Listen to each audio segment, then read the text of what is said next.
आज की मेरी ये वीडियो उन लोगों के लिए है जो मुझे बाहर से रेस्क्यू के लिए फ़ोन करते हैं, जो गाज़ियाबाद होते हैं या फिर दिल्ली से रेस्क्यू करना होता है।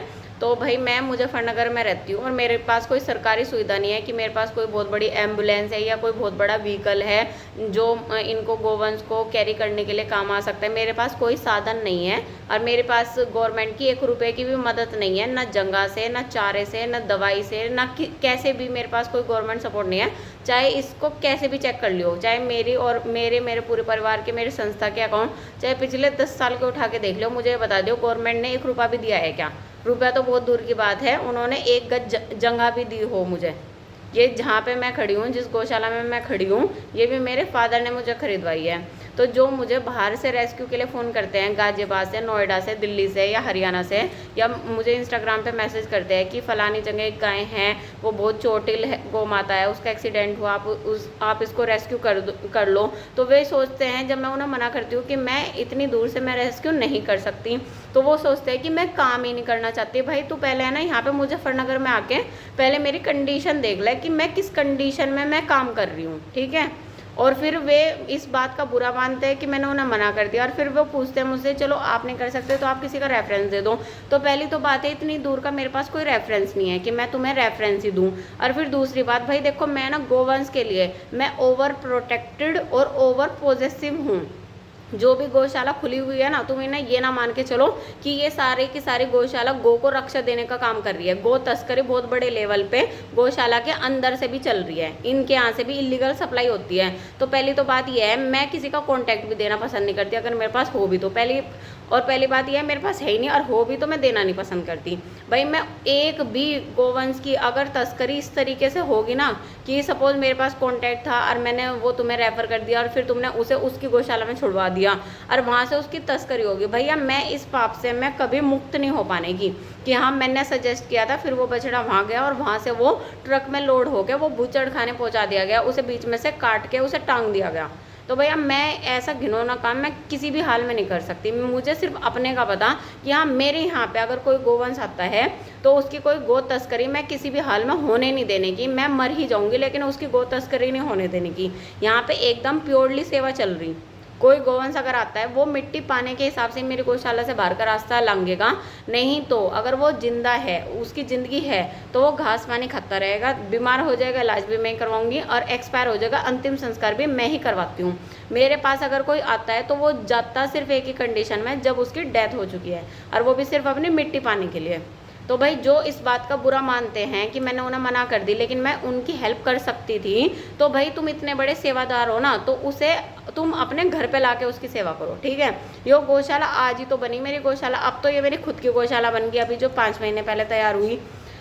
इससे पहले मेरे पास जब जगह की व्यवस्था नहीं थी, अपनी खुद की जगह की व्यवस्था नहीं थी, मैंने इन्हें किराए की जगह लेकर रखा है क्योंकि मेरा सेवा भाव था। और जब किराए की जगह भी मैंने नहीं ली थी, उससे पहले मैं इन्हें घर पे लाके मैं इनका पालन पोषण करती थी। मैं किसी गौशाला पे डिपेंड नहीं रहती थी कि फलानी गौशाला वाला उसे रख लेगा क्या, क्योंकि मैंने हर तरीके के हाल देख रखे गौशाला वालों के कि वे कोई केयर टेकिंग नहीं करते। कोई गौशाला होगी जो सही मायनों में गौ को रक्षा देने का काम करिए, जहाँ पे सही मायने में गाय का मतलब रेख देख अच्छी तरीके से की जाती है। तो मैंने सब गौशाला वालों के हाल देख के उसके बाद मैंने डिसीजन लिया था कि किसी को कोई कुछ भी कहने का कोई फ़ायदा नहीं है।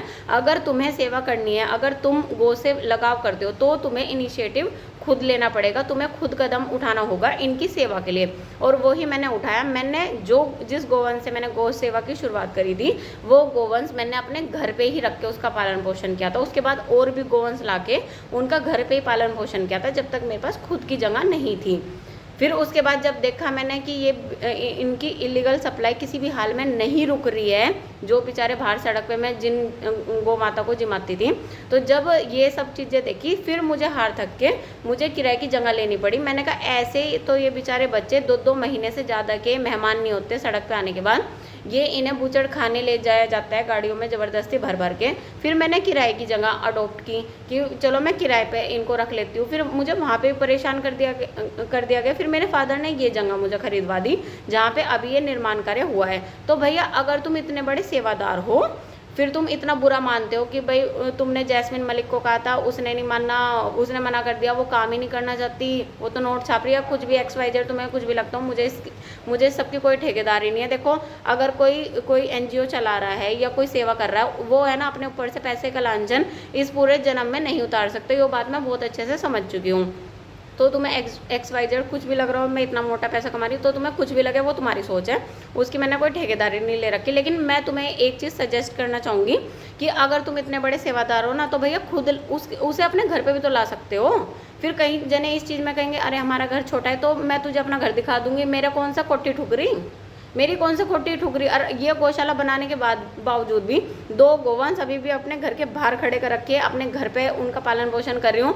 2 केस ठुकरे मेरे और मेरे भाई के खिलाफ में 1 साल से ज़्यादा हो गया, और उन्हें वहीं रखूँगी, वहीं हैं वहीं रखूँगी।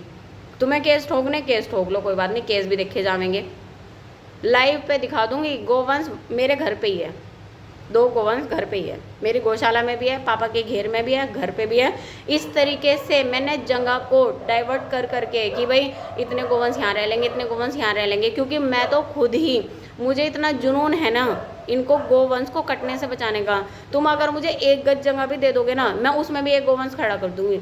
मैंने कहा किसी तरीके से इस बेचारे बच्चे की जान बच जाए, तो मेरे जुनून को तो क्या ही समझोगे। तो अगर तुम इतने बड़े सेवादार हो ना, तो उसे अपने घर पे लाके उसका पालन पोषण करो, ठीक है ना।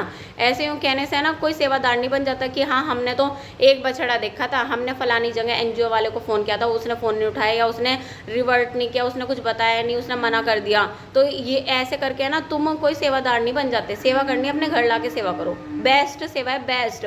इतना कोई NGO वाला भी नहीं कर पाने का जितनी तुम उसकी सेवा अपने घर पर कर लोगे, ठीक है। जय श्री राम, जय गौ माता, हर हर महादेव।